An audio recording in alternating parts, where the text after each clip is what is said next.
அனைவருக்கும் வணக்கம்.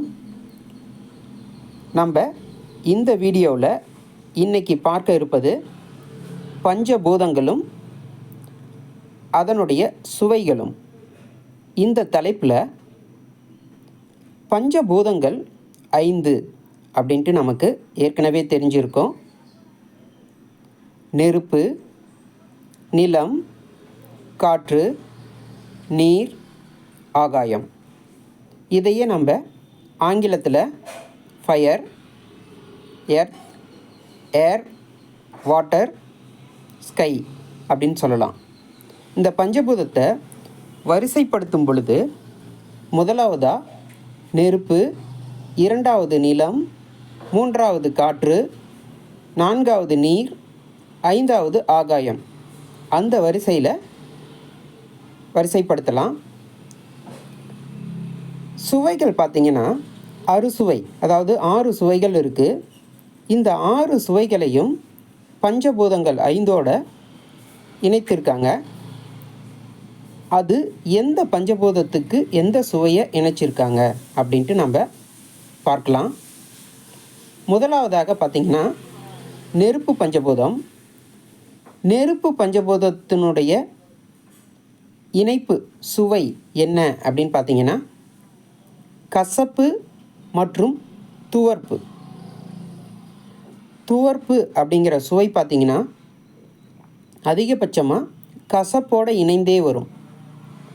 அதனால் இந்த 2 சுவையும் நெருப்பு பஞ்சபூதத்தினுடைய சுவை அப்படிங்கிற மாதிரி இணைத்திருக்காங்க.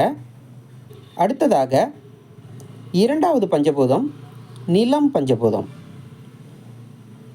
நிலம் பஞ்சபூதம் சார்ந்த சுவைகள் என்ன அப்படின்னு பார்த்தீங்கன்னா இனிப்பு மற்றும் துவர்ப்பு. இந்த இடத்துலையும் பல இடங்களில் இனிப்பு சுவை சார்ந்த உணவில் துவர்ப்பு சுவையும் சிறிதளவு கலந்தே இருக்கும். ஸோ அந்த அடிப்படையில் நிலம் பஞ்சபூதம் சார்ந்த சுவைகள் பார்த்திங்கன்னா இனிப்பு மற்றும் துவர்ப்பு, இது இரண்டும் இனிப்பு பஞ்சபூதம் சார்ந்த சுவைகள் அப்படிங்கிற மாதிரி இணைத்திருக்காங்க. அடுத்ததாக 3வது பஞ்சபூதம் காற்று பஞ்சபூதம். இந்த காற்று பஞ்சபூதம் சார்ந்த சுவை என்ன அப்படின்னு பார்த்தீங்கன்னா கார்ப்பு, அதாவது காரம் அப்படின்னு சொல்கிறோம் இல்லையா, காரம்ங்கிறது அந்த சுவை, அதை தான் நம்ம கார்ப்பு அப்படின்னு சொல்கிறோம்.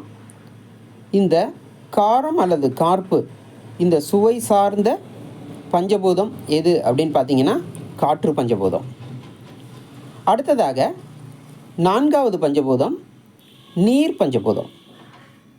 இந்த நீர் பஞ்சபூதம் சார்ந்த சுவை எது அப்படின்னு பார்த்தீங்கன்னா உவர்ப்பு. அதாவது நம்ம பேச்சு வழக்கில் உப்புன்னு சொல்லுவோம். உப்புங்கிறது ஒரு உணவு பொருள், அதனுடைய சுவை பார்த்திங்கன்னா உவர்ப்பு. அதனால் உவர்ப்பு அப்படிங்கிற சுவை அது எந்த பஞ்சபூதத்தோடு இணைத்திருக்காங்க அப்படின்னு பார்த்திங்கன்னா நீர் பஞ்சபூதம்.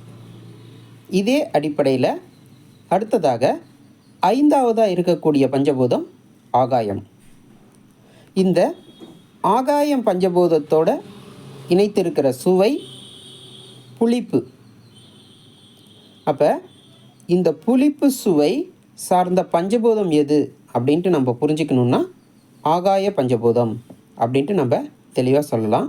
ஸோ இந்த அடிப்படையில் பஞ்சபூதங்கள் 5க்கும் அறுசுவைகள் 6 சுவையவும் பிரித்து பொருத்தியிருக்காங்க. இதுதான் பஞ்சபூதங்கள் மற்றும் அதனுடைய சுவைகள் அப்படின்ட்டு நம்ம புரிஞ்சுக்கலாம். நன்றி, வணக்கம்.